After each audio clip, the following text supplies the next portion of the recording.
আপনাকে যদি বলা হয় আপনি যে শক্ত মাটির উপর দাঁড়িয়ে আছেন সেই মাটির নিচেই লুকিয়ে আছে আরেকটি জগৎ, তাহলে কি আপনার বিশ্বাস হবে? মাটি আর পাথরের স্তরের ভেতরে চাপা পড়ে আছে হাজার হাজার, এমনকি লক্ষ লক্ষ বছরের গল্প। শহর, সমাধি, নিদর্শন, জীবাশ্ম, যা সম্পর্কে আমরা আজও অজানা। সময়ের প্রবাহে নীরবে ঢাকা পড়ে থাকা রহস্যগুলো আজও অপেক্ষা করছে আবিষ্কৃত হওয়ার জন্যে। প্রাচীনকাল থেকেই মানুষ জানতে চেয়েছে মাটির নিচে আসলে কি লুকিয়ে আছে। প্রাচীনকালের স্থপতিরা তৈরি করেছিলেন টিকে থাকা স্থাপনা, আর সভ্যতাগুলো খুব যত্ন করে তাদের মৃতদেহকে সমাহিত করত। প্রকৃতি নিজেই এসব স্মৃতি সংরক্ষণ করে রেখেছে, আর এখন আধুনিক প্রযুক্তি ধীরে ধীরে সেগুলো আমাদের সামনে এনে দিচ্ছে। সাম্প্রতিক বছরগুলোতে প্রত্নতত্ত্ববিদরা এমন সব জিনিসের আবিষ্কার করেছেন যা আমাদের ইতিহাস সম্পর্কে ধারণাই বদলে দিচ্ছে। রাজকীয় সমাধি থেকে শুরু করে হারিয়ে যাওয়া শহর, সবই নতুন করে আলোচনায় আসছে। আজ আমরা পৃথিবীর সেই সব প্রাচীন রহস্যের গল্প জানব যেগুলো এখনো মাটির নিচে লুকিয়ে আছে। চলুন একটু গভীরে নামা যাক। আমাদের পায়ের নিচের মাটি আসলে ইতিহাসের একটি জীবন্ত নথি। সময়ের সাথে সাথে মাটির স্তর জমে পুরনো স্তরগুলোকে ঢেকে দেয়। একে বলা হয় স্তর বিন্যাস বা স্ট্র্যাটিগ্রাফি। প্রত্নতত্ত্ববিদরা এই স্তরগুলো বিশ্লেষণ করেই বুঝতে পারেন কোন নিদর্শন কতটা পুরনো। বিশ্বজুড়ে অসংখ্য প্রাচীন স্থাপনা আজও মাটির নিচে চাপা পড়ে আছে। মরুভূমিতে বালির নিচে, জঙ্গলে ঘন গাছপালার আড়ালে, আবার শহরের ভেতরে আধুনিক ভবনের নিচে। ইতিহাস ঘুমিয়ে আছে সর্বত্র। এই রহস্য খুঁজে বের করার পদ্ধতিও এখন অনেক আধুনিক হয়ে গিয়েছে। গ্রাউন্ড পেনিট্রেটিং রাডার মাটি না খুঁড়েই নিচের কাঠামো শনাক্ত করতে পারে। লাইডার প্রযুক্তি আকাশ থেকে লেজার পাঠিয়ে জঙ্গলের ঘন ছায়ার ভেতর লুকিয়ে থাকা কাঠামোও ধরতে পারে।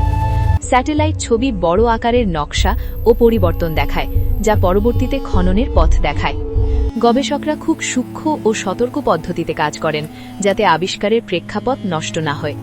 এই কাজগুলো বিশ্বজুড়ে বিভিন্ন প্রতিষ্ঠানের নেতৃত্বে হচ্ছে। মিশরে প্রত্নতাত্ত্বিক খনন তদারকি করে সুপ্রিম কাউন্সিল অফ অ্যান্টিকুইটিজ। আমেরিকায় বিভিন্ন বিশ্ববিদ্যালয় প্রাচীন মায়া সভ্যতার নিদর্শন অনুসন্ধান করছে। বিশেষ করে 2024 ও 2025 সাল ছিল অসাধারণ। নতুন প্রযুক্তি ও খননের মাধ্যমে বহুদিন চাপা পড়ে থাকা স্থান নতুন করে প্রকাশ পেয়েছে। চলুন কয়েকটি উল্লেখযোগ্য আবিষ্কারের কথা জানি। মিশরের ভ্যালি অফ দ্য কিংসে 2025 সালের শুরুতে আবিষ্কৃত হয় ফারাও থর্মোসিস দ্বিতীয়ের সমাধি। 1922 সালে তুতানখামনের সমাধি আবিষ্কারের পর এটিই সেখানে পাওয়া প্রথম রাজকীয় সমাধি। এই সমাধিটির অস্তিত্ব প্রথম ধরা পড়ে 2022 সালে। 2024 ও 2025 সালের গবেষণায় নিশ্চিত হয় এর মালিকানা। এটি নিউ কিংডম যুগের অন্যান্য সমাধির কাছেই অবস্থিত এবং এতে প্রাচীন বন্যার চিহ্ন পাওয়া গেছে। ভেতরি পাওয়া নিদর্শনগুলো ইঙ্গিত দেয় এখানে একসময় অত্যন্ত মূল্যবান সামগ্রী ছিল। মিশরের আরেকটি বড় আবিষ্কার ঘটে আবিদস অঞ্চলে। মিশরীয় আমেরিকান একটি দল খুঁজে পান এক অজ্ঞাত রাজার বিশাল সমাধি। তিনি ছিলেন আবিদস রাজবংশের একজন শাসক, যারা খ্রিস্টপূর্ব 1650 থেকে 1600-র মধ্যে এক অস্থির সময় অল্পদিন শাসন করেছিলেন। সমাধিটি প্রায় 7 মিটার মাটির নিচে আনুবিস পর্বতের কাছে।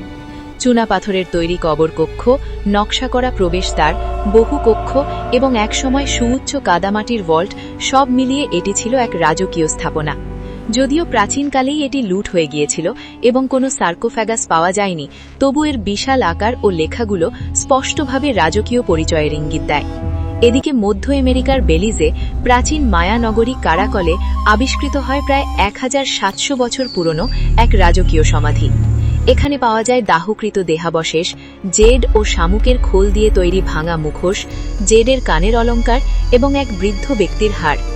গবেষকরা মনে করেন তিনি ছিলেন টে কাবজাক, কারাকল রাজবংশের প্রতিষ্ঠাতা, যাদের শাসন ছিল প্রায় 500 বছর। সবুজ অবসিডিয়ান ব্লেডের উপস্থিতি প্রমাণ করে তাদের যোগাযোগ ছিল দূরের মহান নগরী তেওতিহুয়াকানের সাথে। এই আবিষ্কারগুলো মায়া ইতিহাসকে নতুনভাবে বুঝতে সাহায্য করছে। বিশ্বের অন্যান্য এলাকাতেও মাটির নিচ থেকে বেরিয়ে আসছে বিস্ময়কর স্থাপনা। তুরস্কের কারাহান তেপেতে পাওয়া গেছে এক বিশাল বৃত্তাকার কাঠামো, যা দেখতে অনেকটা অ্যাম্ফি থিয়েটারের মতো। নিওলিথিক যুগের স্থাপত্য সম্পর্কে নতুন ধারণা দিচ্ছে।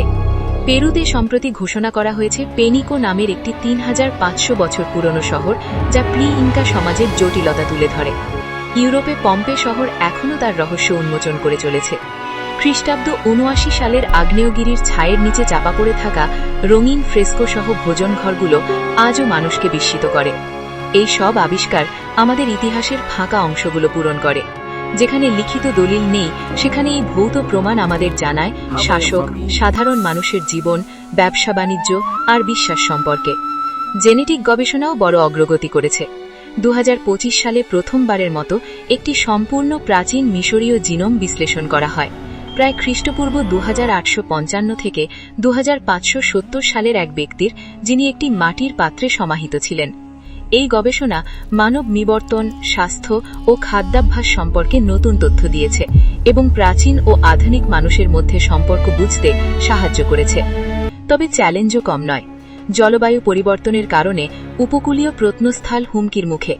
নগরায়ন অনেক চাপা পড়ে থাকা নিদর্শন ধ্বংস করে দিচ্ছে। এখনও অনুমান করা হয় সম্ভাব্য প্রত্নস্থলের প্রায় ৯০%-এরও বেশি আবিষ্কৃত হয়নি। তাই এসব স্থান রক্ষা করা অত্যন্ত জরুরি। ইউনেস্কোর মতো আন্তর্জাতিক সংস্থাগুলোর ভূমিকা এখানে খুব গুরুত্বপূর্ণ, আর মানুষের সচেতনতা ও আগ্রহই পারে এই ইতিহাসকে টিকিয়ে রাখতে। প্রতিটি নতুন আবিষ্কার আমাদের মনে করিয়ে দেয় অতীত হারিয়ে যায়নি, তা এখনও আমাদের পায়ের নিচেই আছে, অপেক্ষায় আছে যত্নের সাথে আবিষ্কৃত হওয়ার। পরের বার যখন আপনি মাটির ওপর হাঁটবেন, একবার ভেবে দেখবেন আপনার পায়ের নিচে কি লুকিয়ে থাকতে পারে। একটি ইতিহাসের জগৎ, একটা হারিয়ে যাওয়া সভ্যতা, যা সম্পর্কে আমাদের এখনও কিছু জানা নেই। ভিডিওটি সম্পূর্ণ দেখার জন্য আপনাকে ধন্যবাদ। এ ধরনের বৈজ্ঞানিক আবিষ্কার সম্পর্কে জানতে চাইলে লাইক দিন এবং চ্যানেলটি সাবস্ক্রাইব করে ফেলুন। দেখা হবে পরের ভিডিওতে। ততদিন ভালো থাকবেন।